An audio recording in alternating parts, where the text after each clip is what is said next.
Dear students, आज हम लोग फिर नए वीडियो के साथ आए हैं। आज का बड़ा अच्छा इंटरेस्टिंग टॉपिक है मानव नेत्र। वो नेत्र की बात कर रहा हूँ जिससे आप देखते हो, किसी को पसंद करते हो। व्यक्ति अच्छा है बुरा है ये तो उसके गुण अवगुण पे डिपेंड करता है, मगर जो सबसे चीज़ आपने जो आँखें आपकी देखी और किसी को पसंद किया, उन आँखों के बारे में, उन मानव नेत्र के बारे में आज हम लोग पढ़ने वाले हैं। आज का बड़ा इंटरेस्टिंग टॉपिक है। आज के टॉपिक में मैं मानव नेत्र की बाह्य संरचना और आंतरिक संरचना दोनों के बारे में डिटेल से बताने वाला हूँ। ये टॉपिक बायो में भी है और फिजिक्स में भी है। यहाँ पर फिजिक्स के ढंग से बताऊँगा, कुछ मोस्टली उसमें बायो की भी चीज़ें कवर करने की कोशिश करूँगा। आज के हम लोग टॉपिक में पढ़ने वाले हैं कि मानव नेत्र क्या होता है। मानव नेत्र में जो है वो आप जब रोते हैं, आँख में इन्फेक्शन हो जाता है तो आपका आँख जो है लाल हो जाती है, वो कौन सा भाग होता है। जानवर जब रात में आप देखते हो जानवरों को, उनकी आँखें चमकती हुई नज़र आती हैं, तो वो क्यों नज़र आती हैं। जब कभी अंधेरे में आप बाहर से छत से कमरे में आते हो, आपको अंधेरा सा लगता है, 5-7 मिनट बाद आप जो है सही देख पाते हो, ऐसा क्यों होता है। इन सब चीज़ों के बारे में डिटेल से खूब पढ़ने वाले हैं। आपने अर्जुन का नाम सुना, अर्जुन के बारे में आपने एक स्टोरी सुनी कि जब उनके गुरुजी ने कहा कि बताओ अर्जुन क्या दिख रहा है, तो अर्जुन ने कहा कि चिड़िया की आँख दिख रही। कोई भी जो है निशानेबाज एक एक्यूरेट निशाना कैसे लगाता है, उसका प्रतिबिंब कहाँ बनता है, कहाँ बनना चाहिए, उसके बारे में डिटेल से आज हम लोग पढ़ने वाले हैं। तो पूरा वीडियो देखिए और इसका आनंद लीजिए। देखिए, सबसे पहले मानव नेत्र का जो सबसे बाहरी भाग होता है उसे बोलते हैं दृढ़ पटल। दृढ़ पटल ये मनुष्य का ये वाइट वाला भाग है। आप मेरी आंखें देखें, इसमें जो वाइट वाला भाग दिख रहा है ये दृढ़ पटल है, जो ये है। ये देखिए मोस्टली भाग जो आपको दिखता है, ये मानव नेत्र जो है वो एकदम गोल आकार की होती है। ये पूरा बाहर का लेयर है जो इसको ढके रहता है मानव नेत्र को, ठीक। जो वाइट सा भाग दिखता है ये पूरा अंदर गोल तक गोल गोल एरिया होता है। आपने कभी कभी इसकी इमेज देखी होगी। तो इस भाग को बोलते हैं दृढ़ पटल। ये आपकी बाहरी लेयर है जो आपको इन्फेक्शन से, धूल मिट्टी से, अन्य चीज़ों से बचाती है, ठीक। अब देखिए, जब हम लोग कभी बहुत रोते हैं या कोई इन्फेक्शन हो जाता है तो मोस्टली आँख जो है वो रेड कलर हो जाती है ना। तो रेड कलर होती है कंजक्टिवा के कारण। इसको बोलते हैं कंजक्टिवा, जो आँख को जो है वो रेड कर देता है। अच्छा, अब यहाँ पे एक बात और देखिए, हम लोग की रात में आंखें नहीं चमकती। जानवर की कोई भी कुत्ता, बिल्ली, शेर, कोई भी जानवर हो तो आप देखिएगा कि उनकी रात में आंखें चमकती हैं। भगवान ने नेचर कितना अजीब बनाया, कितना आपके लिए परफेक्ट बनाया कि रात में अगर कहीं आप जा रहे हो जंगल में, कहीं रोड पे सुनसान, आप दूर से आंखें देख के पता कर सकते हो कि यहाँ पे कोई जानवर है या नहीं। रात में तो दिखेगा नहीं व्यक्ति, मगर उसकी आंखें चमकती हुई है तो आप पहचान लोगे कि कोई जानवर है नहीं।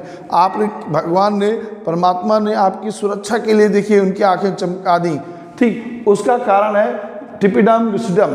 ये एक लिक्विड होता है, टिपिडम लूसिडम। फिर ध्यान सुनिएगा, टिपिडम लूसिडम एक लिक्विड होता है जिसमें जिंक पाया जाता है, जिसके कारण मानव नेत्र जो है वो जानवर के आंखें जो है वो चमकती हुई नजर आती हैं। तो क्या आपको दृढ़ पटल समझ में आया कि दृढ़ पटल जो वाइट वाला भाग सबसे बाहरी भाग है, जो आपकी मानव नेत्र की सुरक्षा करता है, एक सुरक्षा कवच है, उसको कहते हैं दृढ़ पटल। अब इसके बाद का भाग है कार्निया। अब जाने कार्निया क्या होती। देखिए, आपने मोबाइल में जो है आप स्क्रीन पे टेम्पर्ड ग्लास लगाते हैं, है ना। वो क्यों लगाते हैं भाई? टेम्पर्ड ग्लास आप मोबाइल पे क्यों लगाते हैं? कि स्क्रीन की सुरक्षा रहे। टेम्पर्ड ग्लास टूटे चल जाएगा, वो स्क्रीन सुरक्षित रहे। तो उसकी सुरक्षा के लिए ही जो है एक कार्निया होती है। कार्निया, टेम्पर्ड ग्लास समझिए, वो मानव नेत्र का जो ट्रांसपेरेंट होती है उसको बोलते हैं कार्निया। आपने अक्सर सुना मानव नेत्र में लोग नेत्र दान करते हैं, नेत्र दान करते हैं। नेत्र का यही हिस्सा दान में लाया जाता है। कोई किसी को देता है या किसी का मानव नेत्र लिया जाता है तो कार्निया ही होती है जो दान में दिया जाता है या लिया जाता है। क्या ये कंफर्म हुआ? ठीक, ये वाइट कलर का जो भाग है इसमें से टेम्पर्ड ग्लास ऊपर वाले ने लगा के रखा है आपको, ठीक, धूल मिट्टी चिपके ना उसमें अंदर जाके। आइरिस, इसके भाग का आप लोगों ने ऐसा लग रहा है कि आंखें तो देखी होंगी, नीली सी हैं, ये आइरिस है। मेरी आँख का भाग देखिए जो आपको दिख रहा है वो ब्राउन सा, ये आइरिस है। ये आइरिस जो है 3 प्रकार की आँखों का रंग निर्धारित करने वाला है। ये 3 प्रकार का हो सकता है, ब्लैक, ब्लू या ब्राउन। ब्लैक, ब्लू या ब्राउन, ये आँख का रंगीन भाग है, रंगीन पर्दा है जो रंग निर्धारित करता है। अब ज़रा एक चीज़ और बताऊं, जब कभी आपने पहली बार आधार कार्ड बनवाया होगा तो आपकी आँख की स्क्रैनिंग हुई होगी, ऐसे लगा के आँख की स्क्रैनिंग हुई होगी, इसी चीज़ की होती है, आइरिस की ही होती है। जब आप किसी एक देश से दूसरे देश में जाते हैं, सुरक्षा कारणों से आपकी जान पहचान की जाती है कि आप कौन हैं, तो आइरिस की ही जांच होती है, आइरिस की ही जांच होती है। वैसे जांच करने के और भी तरीके हैं, आपका डीएनए है, आपका ब्लड सैंपल है, मगर सबसे अच्छा, सबसे बढ़िया, सबसे सस्ता जो जल्दी होने वाला है वो आपकी पहचान करने वाला आइरिस है। जो क्या समझ में आया? जो आपका आँख में गुट्टक दिख रही है आपकी, जो दाएं बाएं भाग रही है, ऊपर नीचे भाग रही है, कलरफुल है, ये क्या है? आइरिस।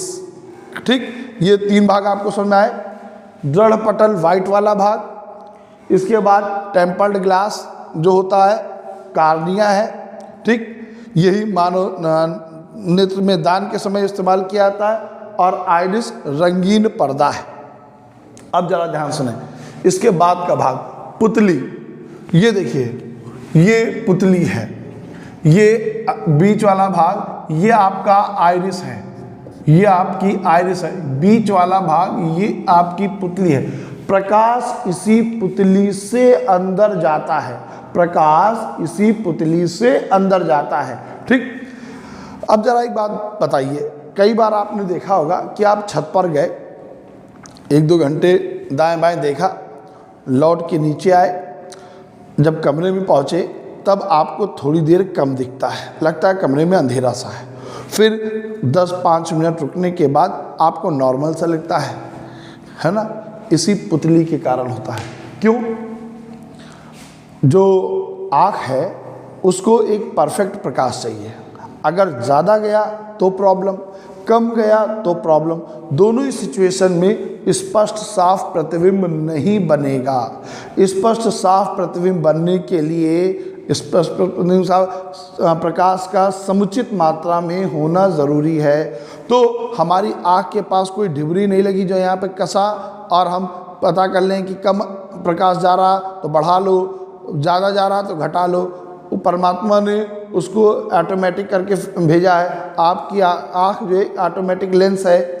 जब आप छत पे होते हैं तो ये वाला भाग देखिए, ये पुतली वाला भाग जो है वो सिकुड़कर छोटा हो जाता है, ठीक, क्योंकि वहाँ पर प्रकाश ज़्यादा है, वहाँ प्रकाश ज़्यादा है, ये सिकुड़कर छोटा हो जाता है, ठीक। और जब आप यही कमरे में पहुँच जाते हैं तो ये वाला भाग जो आपका वो बड़ा हो जाता है। क्यों? क्योंकि उसको ज़्यादा प्रकाश चाहिए। कमरे में तो कम प्रकाश था, कमरे में कम प्रकाश था तो ज़्यादा चाहिए प्रकाश, बाहर सूरज था तो ज़्यादा प्रकाश था, तो अब ये हो गया सिकुड़ फैलकर बड़ा। अब देखिए एक बात ध्यान रखिएगा, ये फैलता बहुत जल्दी से है, फैलता बहुत जल्दी से, सिकुड़ता बहुत धीमे धीमे है। आप जब कमरे से छत पे गए, ठीक, तो फैल गया और फिर जब फैलने और सिकुड़ने की दर समझिएगा, जब ये सिकुड़ता है बहुत धीमे धीमे से, फैलता है बहुत जल्दी से। आप जब ऊपर से नीचे आए, ठीक, तो ये ध्यान रखिए सिकुड़ा हुआ था, अब फैलने में इसको टाइम लगेगा, ठीक। तो क्या समझ में आया कि पुतली क्या होती? ये पुतली आपकी आइरिस का बीच वाला छोटा वाला भाग है जिससे प्रकाश अंदर जाएगा, ठीक। क्या इतनी बात कंफर्म हुई आपको? नेक्स्ट पार्ट है इसका कोराइड। यहां पे देखिए जरा, ये आपकी आंख का अंदर का भाग है। ये अंदर का भाग, यहाँ पर इसके चारों ओर एक ब्लैक कलर की झिल्ली लगी रहती है, पॉलीथीन सी होती है, झिल्ली लगी रहती है, जो क्या करती है कि जब प्रकाश अंदर गया वो प्रकाश का परावर्तन ना हो, वो प्रकाश दाएं बाएं फैले ना, उसको एब्जॉर्व कर ले, इसलिए ब्लैक कलर की झिल्ली होती है। ब्लैक कलर आपने पढ़ा बहुत अच्छा अवशोषक होता है। आपने खूब पढ़ा कि जो सर्दियों में ब्लैक कलर के कपड़े पहनने चाहिए, क्यों? वो प्रकाश को अच्छे से एब्जॉर्व कर लेता है, ठीक। तो आप देखिए ये ब्लैक कलर की जो झिल्ली है यहाँ पे, इसको बोलते हैं कोराइड। ये प्रकाश के अंदर परावर्तन को रोकती है। इतनी बात कंफर्म हुई? चले अब इसके नेक्स्ट पॉइंट की पढ़ते हैं, नेत्र लेंस। जरा ये देखिए, यहाँ पे देखिएगा, ये अंदर का भाग है। नेत्र लेंस आपको बाहर से नहीं दिखता, ये अंदर होता है। ये भाग, ये देखिए, ये एक उत्तल लेंस होता है। ये उत्तल लेंस होता है और किस चीज का बना होता है? जिलेटिन जैसे समान प्रोटीन मुलायम पारदर्शक पदार्थ का बना होता है। काहे का बना होता है? जिलेटिन के समान प्रोटीन पारदर्शक मुलायम पदार्थ का बना होता। यह एक उत्तल लेंस की तरह कार्य करता है। अब ध्यान समझिएगा, अगर वस्तु, आपने फिजिक्स में पढ़ा कि जो लेंस मोटे होते हैं उनकी फोकस दूरी कम होती है और जो लेंस पतले होते हैं उनकी फोकस दूरी ज़्यादा होती है। फिर ध्यान सुनिएगा, आपने पढ़ा है कि जो लेंस मोटे होते हैं उनकी फोकस दूरी कम होती है, पतले लेंस की फोकस दूरी ज़्यादा होती है। जब वस्तु बहुत दूरी पे रखी होती है, तो देखिए ये लेंस इस तरीके से पतला हो जाता है। और कैसे पतला हो जाता है? ये पश्चमाभि पेशियाँ जिसको बोलते हैं सिलियरी मास्कुलस, ये यहाँ पे इनको जकड़े हुए हैं, यहाँ पे ये देखिए, ये इसको जकड़े हुए हैं लेंस को, ठीक, ऊपर और नीचे। अब ये इसको, अगर दूर वस्तु है तो ये इसको खींच कर तान देती हैं और लेंस को कर देती हैं पतला। जब वस्तु रखी है दूर, अब यही वस्तु रखी है पास में, तो ये इसको ढीला कर देती हैं और लेंस इस प्रकार से हमारा अब जो है वो चौड़ा हो जाता है। अब ये लेंस चौड़ा हो जाता है, ठीक। पास में रखी, लेंस चौड़ा हो गया, फोकस दूरी कम हो गई। वस्तु दूर रखी तो क्या हुआ भाई कि लेंस मांसपेशियों ने, पश्चमाभि मांसपेशियां, सिलियरी मास्कुलर ने इसको खींचकर कितना कर दिया? पतला। कैसा कर दिया?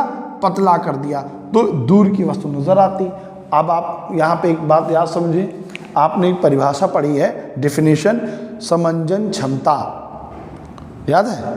क्या पढ़ी है? आँख की फोकस दूरी बदल पाने की क्षमता को आँख की समंजन क्षमता कहते हैं। भैया यही समंजन क्षमता है कि जो मास्कुलर पश्चमाभि पेशियाँ हैं, सिलियरी मांसपेशियाँ हैं, ये फैलती सिकुड़ती रहती हैं। जब सिकुड़ गई, लेंस चौड़ा हो गया, तन गई, लेंस पतला हो गया, फोकस दूरी बदल जाती है। अब जब उम्र बढ़ने के साथ या आँख में कोई प्रॉब्लम आ जाए उसके कारण ये मांसपेशियां जो हैं वो हमारी अच्छे से काम नहीं करती, इसी कारण दृष्टि दोष हो जाता है।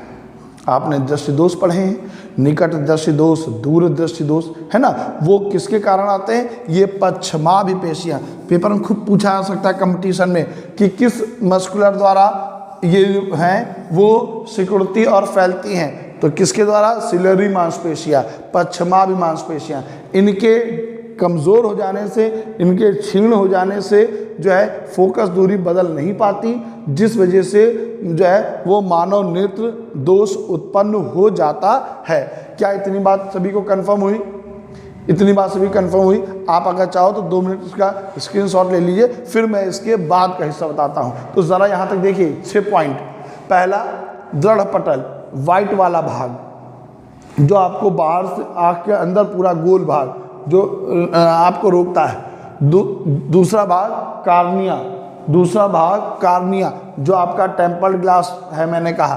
तीसरा आइरिस जो ब्लैक ब्लू ब्राउन बनाता है, आइरिस।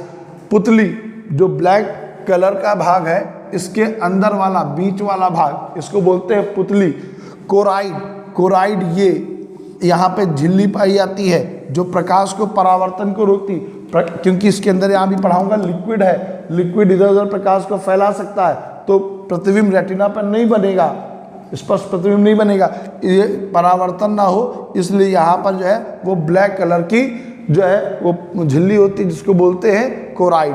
अगला नेत्र लेंस, ये उत्तल लेंस है, ये उत्तल लेंस है जो पश्चिमाभि पेशियों द्वारा जकड़ा गया है, इसको साधे गया है। ठीक, ये इसकी वक्रता त्रिज्या घटती बढ़ती है, समंजन क्षमता घटती बढ़ती है, फोकस दूरी घटती बढ़ती है। ठीक है, अब इसके आगे का पढ़ते हैं। चलिए अब देखते हैं इसके बाद का इसका 7वां पॉइंट वो क्या होता है। बड़ा इंपॉर्टेंट पॉइंट है, वो बड़ा इसका इंपॉर्टेंट भाग है रेटिना। ये क्या होता है समझिए, ये आँख के पीछे दृष्टि नाड़ियों का बना एक पर्दा होता है, दृष्टि नाड़ियों का बना एक पर्दा होता है। ठीक, उस पर्दे पर एक पीला बिंदु पाया जाता है, इसको बोलते हैं पीत बिंदु, जो उसके बीचों बीच में पाया जाता है, जिस पर अगर प्रतिबिंब बने तो एकदम बढ़िया साफ स्पष्ट बनेगा। ठीक, दृष्टि नाड़ियों का प्रतिबिंब मैंने बताया कि ऐसा समझिए कि कोई लेडीज़ है तो उसके बाल अगर खुले हैं, है ना, बाल एकदम खुले से हैं और फैले से हैं, तो वो ये वाला एरिया, ये पर्दा है आपका रेटिना। और इसके बाद यहाँ से ये सभी दृष्टि नाड़ियाँ आपस में एक लेडीज़ जो है चोटी बना लेती हैं, वो चोटी बना के ये ऊपर मस्तिष्क में चला जाता है। कहाँ चला जाता है? मस्तिष्क में।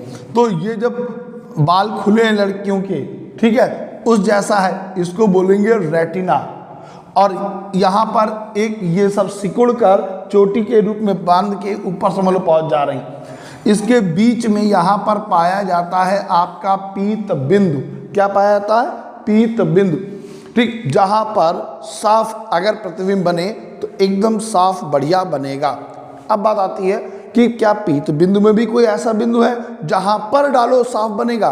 तो यस, सुनिए, पीत बिंदु के बीच में भी एक बिंदु पाया जाता है, एक स्पॉट पाया जाता है, एक गड्ढा सा पाया जाता है। अगर यहाँ पर पहले तो देखिए, पर्दे पर प्रतिबिंब बने साफ बनेगा, पर्दे की किस जगह पे बने?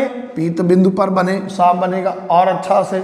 अब इससे भी अच्छा चाहिए कि जो निशानेबाज है वो लगाए बैठा है, कहाँ पे मारे? धाए से एकदम हो। ठीक है, अर्जुन जब देखते थे, अर्जुन को आँख चिड़िया की आँख दिखती थी तो वो प्रैक्टिस करते थे। काहे की प्रैक्टिस करते थे? कि ये पीत बिंदु का जो स्पॉट पाया था इस पर प्रतिबिंब बने। अगर इस पर प्रतिबिंब बनता है तो प्रतिबिंब बहुत अच्छा सा स्पष्ट साफ नजर आएगा। ठीक, एक एक चीज क्लियर होगी, कंफर्म। अब इस रेटिना पर 2 प्रकार की सेल्स पाई जाती, कोशिकाएं पाई जाती हैं, डंडाकार सेल्स और शंक्वाकार सेल्स। अब इनका समझे काम क्या है। जो डंडाकार सेल्स होती हैं ये प्रकाश के लिए सुग्राही होती हैं। आप लोगों ने देखा होगा मुर्गा जो है वो जब शाम होने लगती है वो सुस्त बैठ जाता है, दिन भर खूब दौड़ता भागता है, जैसे ही शाम को 5-6 बजने लगा वो सुस्त होने लगता है। पता क्यों? क्योंकि उसे रतौंधी आती है, रतौंधी आती है। जिस भी जानवर को, जिस भी व्यक्ति को रतौंधी की प्रॉब्लम होगी उसकी डंडाकार सेल्स कमज़ोर होंगी। ध्यान रखिएगा, डंडाकार सेल्स कमज़ोर होंगी। अब यही मुर्गा जब सुबह 5 बजने लगता है, प्रकाश धीरे धीरे बढ़ने लगता है, बहुत खुश हो जाता है, खूब अपना एहसास दिलाता है कि हाँ हम जिंदा हैं, अभी हम कटे नहीं हैं, अभी हम मरे नहीं हैं, कुकड़ुक्कू मार चिल्लाने लगा। क्यों चिल्लाने लगा? क्योंकि उसे साफ साफ सब दिखने लगा। रात होते होते अंधेरा सा महसूस होने लगता है, वो नहीं देख पाता। क्यों? डंडाकार सेल्स कमज़ोर हैं। अब शंक्वाकार सेल्स क्या होती हैं? ये प्रकाश के रंग के लिए सुग्राही होती हैं। अगर ये कमज़ोर हो जाएं, शंक्वाकार सेल्स, तो ध्यान रखिएगा हमको कलर ब्लाइंडनेस हो जाता है, हमको कुछ विशेष रंगों में अंतर नहीं कर पाते हैं, समझे। और अगर आप में ये प्रॉब्लम बहुत अच्छी है, शंक्वाकार सेल्स अच्छी है, तो आप कलर को बहुत अच्छे से जान पाएंगे। कैसे? अब इसको कैसे रखेंगे वो समझिए। इसको याद कैसे रखेंगे? देखो उसमें होली में सब लोग मोस्टली बच्चे जो है, छोटे बच्चे बर्थडे वाली टोपी लगाते हैं, कैप लगाते हैं, वो शंख के आकार की होती है। उसी से याद रखिएगा कि जो शंक्वाकार टोपी होती है वो होली में पहनी जाती है, और होली रंगों का त्यौहार है, तो शंक्वाकार सेल्स रंग के लिए सुग्राही। और जो बची कौन सी? डंडाकार सेल्स, वो किसके लिए सुग्राही? वो आपके प्रकाश के लिए। तो याद रखिएगा कि किसी भी जानवर को, किसी भी व्यक्ति को अगर रतौंधी की प्रॉब्लम है, मतलब उसके डंडाकार सेल्स कमज़ोर हो गए हैं। अब हम लोग लास्ट पॉइंट पढ़ते हैं इसका, जलीय और कांच द्रव। 8वां पॉइंट, जलीय और कांच द्रव। देखिए ये आपकी बाहर की आपकी आइरिस है। आइरिस और मानव नेत्र के बीच में जो भाग है, यहाँ पर एक लिक्विड पाया जाता है। इसको लिक्विड को बोलते हैं जलीय द्रव। क्या बोलते हैं? जलीय द्रव। और इस लेंस और रेटिना के बीच में भी इस खाली भाग में लिक्विड पाया जाता है। इसको बोलते हैं कांच द्रव या काचाभ द्रव। कांच द्रव या काचाभ द्रव, दोनों का अपवर्तनांक 1.33 होता है। दोनों का अपवर्तनांक 33 होता है। अगर ध्यान रखिएगा, अगर आपने कभी देखा होगा कुछ लोग एक्सीडेंट में ख़त्म हो जाते हैं, उनकी आंख देखिएगा बाई चांस पिचक गई तो पक्का इसके अंदर का भाग, जो इसके अंदर का लिक्विड होता है, वो बाहर निकल जाता है। तो जब इसके अंदर का लिक्विड बाहर निकल जाता है तो आंख पिचक जाती है। ठीक, ये गोल शेप इसके अंदर जो लिक्विड भरा उसी के कारण आती है। तो इस प्रकार ये मानव नेत्र मैंने आपको संपूर्ण समझाया। उम्मीद करता हूँ ये वीडियो आपको अच्छा लगा होगा। अच्छा लगा हो तो अपने अन्य साथियों को जो 12th में है, 10th में है या कंपटीशन की तैयारी कर रहे हैं, उनके साथ ज़रूर शेयर करिएगा। मिलते हैं नेक्स्ट वीडियो के साथ।